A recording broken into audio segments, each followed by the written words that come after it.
मेरे प्यारे दोस्तों, नो पॉलिटिक्स प्लीज में आपका स्वागत है।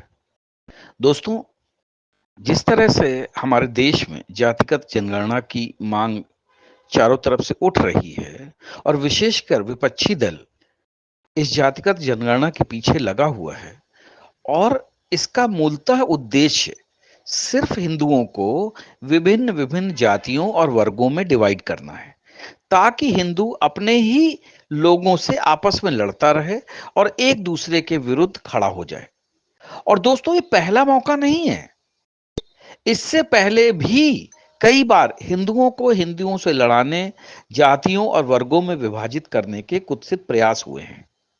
दोस्तों, मैं आज आपको एक बहुत पुरानी बात बताना चाहूंगा, पूना पैक्ट के बारे में। शायद आप लोगों में से कुछ लोगों ने सुना हो कि पूना पैक्ट हुआ था गांधी और भीमराव अंबेडकर के बीच में।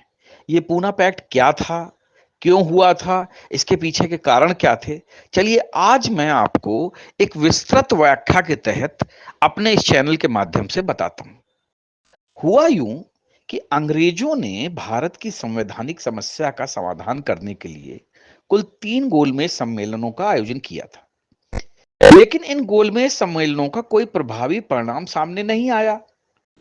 अब क्या हुआ कि दूसरे गोलमेज सम्मेलन के बाद 16 अगस्त 1932 को जो उस समय के ब्रिटिश प्रधानमंत्री थे, मैकडोनाल्ड, उन्होंने भारतीय मताधिकार समिति की सिफारिश के आधार पर सांप्रदायिक पंचाट की घोषणा कर दी। समझिए, ये वही कहानी है, डिवाइड एंड रूल।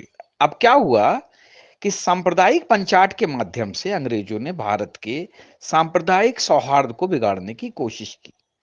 इस पंचाट के माध्यम से भारत के विभिन्न वर्गों को पृथक निर्वाचक मंडल प्रदान कर दिया गया था। समझिए, यानी कि हर जात के लिए अलग अलग तरीके से निर्वाचन करने की कहानी चुनी गई। इस सांप्रदायिक पंचाट में अनेक प्रावधानों के साथ यह भी प्रावधान किया गया कि दलितों के लिए अलग निर्वाचक मंडल की व्यवस्था की जाएगी। दलित नेता भीमराव अंबेडकर इस व्यवस्था का पुरजोर समर्थन कर रहे थे।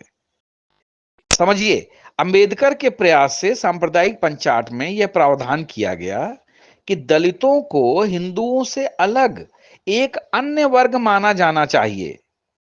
दलितों को हिंदुओं से अलग एक अन्य वर्ग माना जाना चाहिए और उसके अनुसार उन्हें पृथक निर्वाचन मंडल व आरक्षण प्रदान किया जाना चाहिए। अंबेडकर की जो ये जिद थी या राय थी, उसको अंग्रेजों ने चालाकी से सांप्रदायिक पंचाट में शामिल किया और स्वीकार कर लिया। अब क्या हुआ कि कांग्रेस सहित जो महात्मा गांधी थे, उन्होंने अंग्रेजों की इस चाल को विशुद्ध रूप से फूट डालो और राज करो की नीति के विस्तार के रूप में देखा और इसका तीखा विरोध किया। जो काम गांधी ने पहले मना करके किया था, वही काम आज राहुल गांधी पूरी तेजी से लगे हुए हैं। अब हुआ क्या कि अंग्रेजों के इस कदम के विरोध में गांधी जी ने तीखी प्रतिक्रिया व्यक्त करते हुए 20 सितंबर 1932 को आमरण अनशन आरंभ कर दिया। मदन मोहन मालवीय, पुरुषोत्तम दास टंडन, डॉक्टर राजेंद्र प्रसाद, सी राजगोपालाचारी, जयकर, तेज बहादुर सप्रू, घनश्याम दास बिड़ला आदि नेताओं के प्रयासों से 24 सितंबर 1932 ईस्वी को महात्मा गांधी और दलित नेता भीमराव अंबेडकर के बीच में एक समझौता हस्ताक्षर हुआ। इस समझौते को इतिहास में पूना पैक्ट या पूना समझौते के नाम से जाना जाता है। इस समझौते के बाद गांधी जी ने अपना आमरण अनशन समाप्त कर दिया, लेकिन अंबेडकर ने इस समझौते का यह कहकर विरोध किया कि गांधी ने जो ये ड्रामा किया है, ये सिर्फ उच्च जातियों के दबाव में किया है और उन्होंने कहा कि मैं मरते दम तक इस पूना पैक्ट को नहीं मानूंगा। लेकिन चूंकि समझौता हो चुका था, इसलिए अंग्रेजों ने सांप्रदायिक पंचाट में इस समझौते को शामिल किया। अब इसमें था क्या, अब आप समझिए। इस जो पूना समझौता हुआ था, पहली बात तो इसमें महात्मा गांधी ने स्वयं हस्ताक्षर नहीं किए, लेकिन महात्मा गांधी की तरफ से इस समझौते पर पंडित मदन मोहन मालवीय द्वारा हस्ताक्षर किए गए थे, जबकि दूसरी ओर से समझौते पर भीमराव अंबेडकर ने ही हस्ताक्षर किए थे। अब क्या था समझौते, हुआ कहानी क्या थी? कहानी ये थी कि सांप्रदायिक पंचाट के माध्यम से अंग्रेजों ने यह व्यवस्था की थी कि दलितों के लिए पृथक निर्वाचन मंडल जो होगा और उन्हें विधानमंडल के अंदर हिंदुओं के अंतर्गत ही स्थानों की सुरक्षा प्रदान की गई। यानी पहले दलितों को हिंदुओं से अलग माना गया था, उनको 2 वोटों का प्रावधान किया गया था कि यानी कि 1 वोट वो सामान्य निर्वाचन के लिए देंगे, दूसरा जो है अपने दलित जो है उनको चुनने के लिए, प्रतिनिधियों को चुनने के लिए देंगे। तो इन 2 वोटों का विरोध जो है गांधी और कांग्रेस ने किया था, और वही कांग्रेस आज जो है हिंदुओं को जातियों में विभाजित करने का पूरा प्रयास कर रही है। अब आप ये समझिए कि भीमराव अंबेडकर ने दलितों के लिए पृथक निर्वाचन मंडल की मांग भी की थी, जिसको कि इस समझौते के अंतर्गत जो है त्याग कर दिया गया, और उन्हें विधानमंडल के अंदर हिंदुओं के अंतर्गत ही स्थानों पर सुरक्षा प्रदान की गई। सांप्रदायिक पंचायत के अंतर्गत प्रांतीय विधानमंडलों में दलितों के लिए केवल 71 सीटें निर्धारित की गई थी। लेकिन पूना समझौते के अंतर्गत गांधी ने क्या किया, दलितों के लिए 147 सीटें आवंटित कर दी कि तुम ज्यादा सीटें ले लो, लेकिन डबल जो वोटिंग का अधिकार है वो तुम मत लो। इस समझौते के तहत विभिन्न प्रांतों में दलितों के लिए सीटें सुरक्षित कर दी गई, जैसा कि आज है। इसके अंतर्गत दलितों के लिए बंगाल में 30 सीटें, मद्रास में 30 सीटें, मध्य प्रांत और संयुक्त प्रांत में 20-20 सीटें, बिहार और उड़ीसा में 18 सीटें, मुंबई और सिंध में 15 सीटें, पंजाब में 8 सीटें और असम में 7 सीटें सुरक्षित की गई थी। जी हाँ, पूना समझौते के अंतर्गत भीमराव अंबेडकर से यह वादा भी किया गया था कि गैर मुस्लिम क्षेत्रों के लिए जो सीटें आवंटित की गई हैं उसमें से कुछ सीटें दलित वर्ग के लिए दे दी जाएंगी। और यह भी कहा गया कि दलित वर्ग के लोगों को विभिन्न सार्वजनिक सेवाओं में और अनेक स्थानीय संस्थाओं में उनकी शैक्षणिक योग्यता के आधार पर पर्याप्त प्रतिनिधित्व भी दिया जाएगा, और जो आज तक जारी है।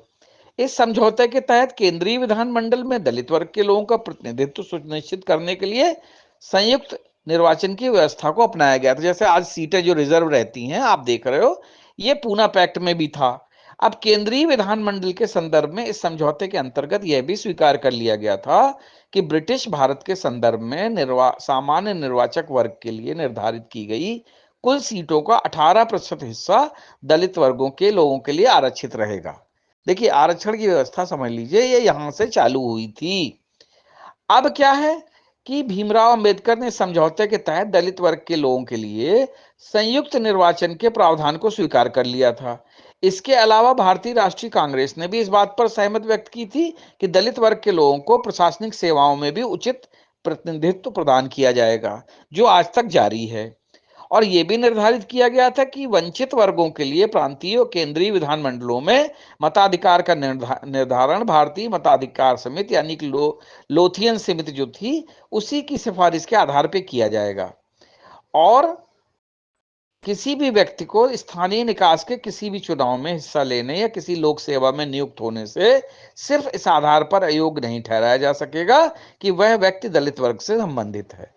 अब देखिए, पूना पैक्ट तो बहुत अच्छा हुआ, लेकिन यही चीज कश्मीर में लागू नहीं थी। आप समझिए, कश्मीर में जो धारा 370 जब हटी है, तभी जाके दलितों को सफाई कर्मचारी के अलावा भी दूसरे पद मिलने की व्यवस्था हुई है। अदरवाइज पहले ये दलित वर्ग कश्मीर में वोट नहीं डाल सकता था, ना ही उनको ये व्यवस्था की गई थी कश्मीर के संविधान के तहत नेहरू ने और जिन्ना ये अम्बेडकर इसके फारूक अब्दुल्ला के पिताजी ने, कि दलित वहां रह तो सकता है लेकिन वो वोट नहीं कर सकता। दूसरी चीज, उसको वहां पर सिवाय सफाई कर्मचारी के अलावा और कोई दूसरी नौकरी नहीं मिल सकती। तो ये 370 हटने के बाद ही भारतीय जनता पार्टी ने सुनिश्चित किया है कि दलितों को अब पर्याप्त जो है प्रतिनिधित्व कश्मीर में मिलना चालू होगा।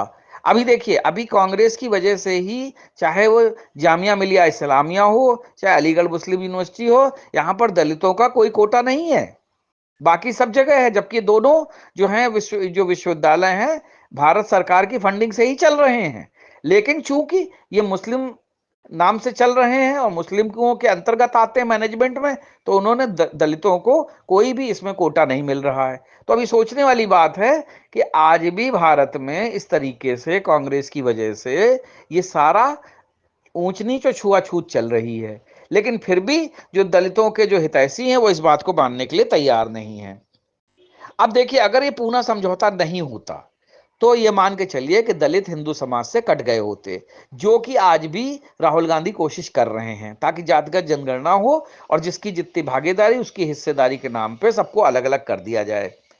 अब क्या था कि जैसे आज अभी जो आरक्षण में के वर्गीकरण की बात सुप्रीम कोर्ट ने की है, उस समय भी ये बात उठी थी कि दलितों में कुछ बहुत ऊंचे हैं, कुछ बहुत नीचे हैं। तो वो वर्गीकरण की जो बात आज सुप्रीम कोर्ट ने की है, इस उस समय जो है ये बात दबा दी गई थी। अगर वो बात उस समय होती तो जो आज आरक्षण के चलते जो कुछ अमीर मतलब दलित अमीर होते जा रहे हैं, कुछ गरीब होते जा रहे हैं, वो शायद नहीं होता। और सबसे बड़ी बात क्या है कि दलितों को जो है हिंदुओं में ही बने रहने दिया गया, वरना इनकी हालत और ज्यादा खराब हो जाती। और जिस तरीके से पाकिस्तान और बांग्लादेश में SC ST OBC कम्युनिटी के साथ जो व्यवहार हुआ, वही व्यवहार पूरे हिंदुस्तान में इनके साथ होता। तो मैं ये कहना चाहूंगा कि गांधी और मतलब जो है कांग्रेस ने एटलीस्ट उस समय दलितों को हिंदुओं से अलग एक पृथक जात के रूप में स्थापित होने से रोक दिया था। और हिंदू जो दलित जातियां थी वो आज भी हिंदुओं के साथ सुरक्षित हैं और सुरक्षित करके मतलब जो है रह रही हैं, वरना मुस्लिमों के साथ इनका गुजारा होना नामुमकिन था, जैसा कि पाकिस्तान और बांग्लादेश में हुआ। तो आपको ये समझना पड़ेगा कि जो बात उस समय खत्म हो गई थी, वो बात आज फिर से जो है दलितों को SC ST OBC को अलग करने के लिए ये बात की जा रही है। और इसके पीछे सिर्फ ब्राह्मणवादी सामाजिक व्यवस्था का उदाहरण दिया जा रहा है, जो कि हकीकत में कहीं नहीं है। और अगर ये बात लागू होती है तो जो घाटा या नुकसान उस समय पूना पैक्ट से होने वाला था, वो अब फिर से चालू हो जाएगा और ये देश खंड खंड में विभाजित हो जाएगा। तो आप समझ लीजिए, दलितों का उत्थान सिर्फ और सिर्फ हिंदू धर्म में ही रह के है। अगर वो किसी और धर्म के साथ जाते हैं तो उनकी हालत वही होगी जो कि योगी आदित्यनाथ ने कहा था कि बटोगे तो कटोगे। और यही जो बात है ये पाकिस्तान, बांग्लादेश और दूसरे अन्य जो मुस्लिम देश हैं वहां पर लागू है। तो दोस्तों, अब आपको समझ में आ गया होगा कि पूना पैक्ट क्या था और पूना पैक्ट के तहत जो है अंग्रेजों की फूट डालो राज करो की नीति को जो भारतीय समाज को विभाजित करने की कोशिश थी, उससे बचा लिया गया। जब क्योंकि अगर ये नहीं होता तो आज भारतीय समाज और भी बुरी तरीके से विभाजित होता और इस देश में गृह युद्ध की स्थिति बन गई होती। जय हिंद, जय भारत।